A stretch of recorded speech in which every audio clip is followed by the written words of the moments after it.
So by now, I'm sure you heard the comments from Stephen A. Smith about Kawhi Leonard, and he stands on what he says about Kawhi. Now, before we get into everything, though, please like, subscribe, hit the notification bell if you haven't already. But let's just go ahead and jump straight to it. Stephen A. Smith has been known for saying things about Kawhi Leonard, but I just feel like this time, Stephen A. Smith took it a little bit too far in my estimation. I mean, Stephen A. Smith says, on ESPN First Take that Kawhi is the worst superstar ever. And, the Clippers should force him into retirement. First of all, I don't feel like you should ever dictate or tell a player they need to be forced in retirement. That's very disrespectful. That's very out of line. And that's not something that any analyst should ever do, especially somebody who never played basketball a day in their life in the NBA and don't know what it's like to live that type of lifestyle and go through injuries and things like that. I just think he has a hatred towards Kawhi Leonard because he knew and he still knows Kawhi is the biggest threat to LeBron and the Lakers if they had to play him in a 7-game series. And of course, he's pulling more for the Lakers than the Clippers. And on top of that, as I said before, I personally believe that, Stephen A. Smith really has something against Kawhi only because Kawhi won't conform to the media the way he would like, or maybe do a one-on-one interview with Stephen A. Smith, like a lot of other players. Matter of fact, his counterpart, Paul George has done, who is kind of close to Stephen A. Smith. But regardless of that, respect has to be given, especially towards a 2-time champion, 2-time Finals MVP. Kawhi has definitely earned the respect of, his counterparts and any other analysts to me because he's won championships and he's given something to this league a lot of players who played in it haven't given, which is, big ratings, championships, and he's won on the highest level, allowing the league to look at him in the light that they do. And I feel like it's just bad to hear somebody like Stephen A. Smith, who never played basketball a day in his life in the NBA, and he's saying things about the worst superstar and all that. And I'm glad JJ Redick, counteracted that, and, some others. And I heard Jay Williams said when he goes on the show with Stephen A. Smith on ESPN First Take, he would speak on it too, because we can't come around saying somebody's the worst superstar and all these things because they're not doing things you want them to do. Now, I understand that, Kawhi and the load management thing has been an issue, for teams. And, a lot of, Clippers fans, I definitely understand that if you feel indifferent about that as well. But you got to understand one thing. Kawhi has been doing this since he's been born in the NBA. Ever since he was with Greg Popovich in the Spurs in 2011, he learned load management through him. I mean, you can't blame Kawhi Leonard when he's only going by what the teacher has taught him to do.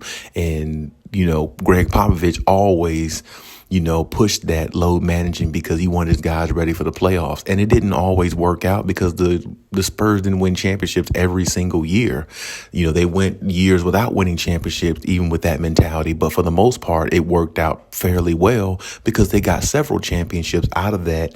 And it really helped their players, last maybe a little bit longer than what they would have, depending on, their situation, So it's always been like this with Kawhi. You knew what you're getting with Kawhi when you signed him up on the Clippers. So it's not like the Clippers are blindsided by something that they didn't know about. And a lot of the fans and, Stephen A. Smith specifically acts like, what Kawhi is doing is out of it's out of sorts in regards to you never seen him do it before. Kawhi's been doing this his whole career and he's won multiple championships doing it. So why is Kawhi going to stop load managing when really he needs it? Because like I said, his knees are not the best. They haven't been the best in years. You know what I'm saying? So it's like he had quadricep injuries, he had knee injuries, and he still came back through all that. He still played the best basketball I've seen. The last month of the season, Kawhi was like the best player in the league. It wasn't even close. If you look at the numbers, the percentages, and, just the efficiency and everything, he was like the best player in the league the last month of the season. Then before the season goes out, he wins Western Conference Player of the Week. And then he goes into a Sun series where he tears his meniscus actually in the first game. And then he finds his way into the second game, even after with a torn meniscus, and still scores 31 points in the second game. And it's like you hear these analysts, Mad Dog and Stephen A. Smith, like, oh, he should have went for a third game. He should have at least tried it. He already tried it the second game. And the second game took a lot out of him. And he still scored 31 points to follow up his 38-point masterpiece in the first game, which they took from Phoenix Suns, where he was guarding guarding the hell out of Kevin Durant, and where he was actually guarding all three of them at point in times during the game.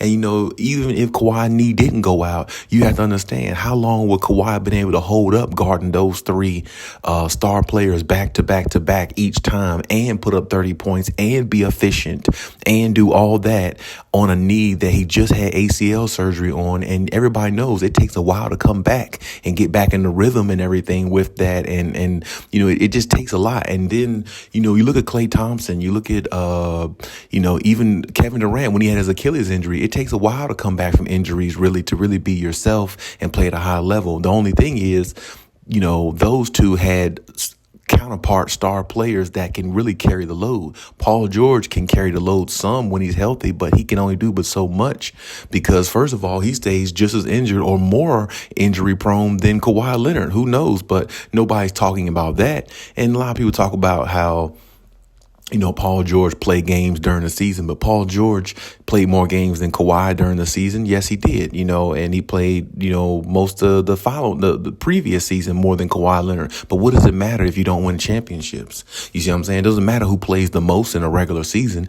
It matters who's available in the playoffs when the time is now, when it's time for you to step up and be the player and the team you need to be to help your team get the victory so you can possibly win a championship. That's all that matters. Everything else does not matter if you don't win a championship. So you can sit there and say Kawhi is more injury prone than Paul George or whatever you choose to say.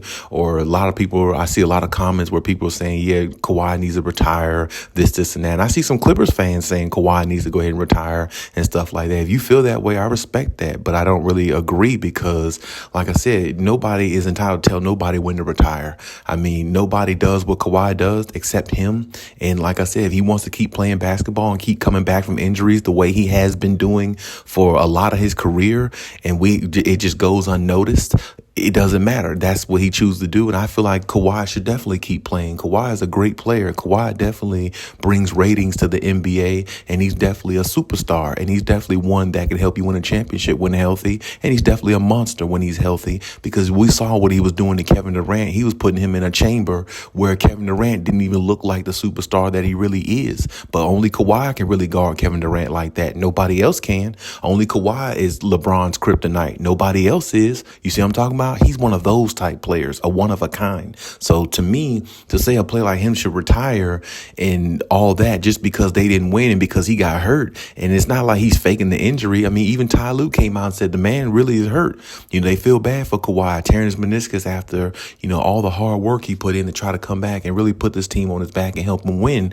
And maybe he wouldn't have tore his meniscus if Paul George was healthy, and he wouldn't have had to put all the onus on him trying his best to will this team to a victory over a Suns team that everybody picked to beat the Clippers anyway with Kawhi Leonard healthy. You know what I'm saying? So it's like all the analysts picked the Suns anyway, even when Kawhi was healthy. So what did it matter that he went down or not? Everybody picked the Suns anyway. So what does it matter? And I feel like everybody's just going overboard with it a little bit too much. And it's a little bit too much,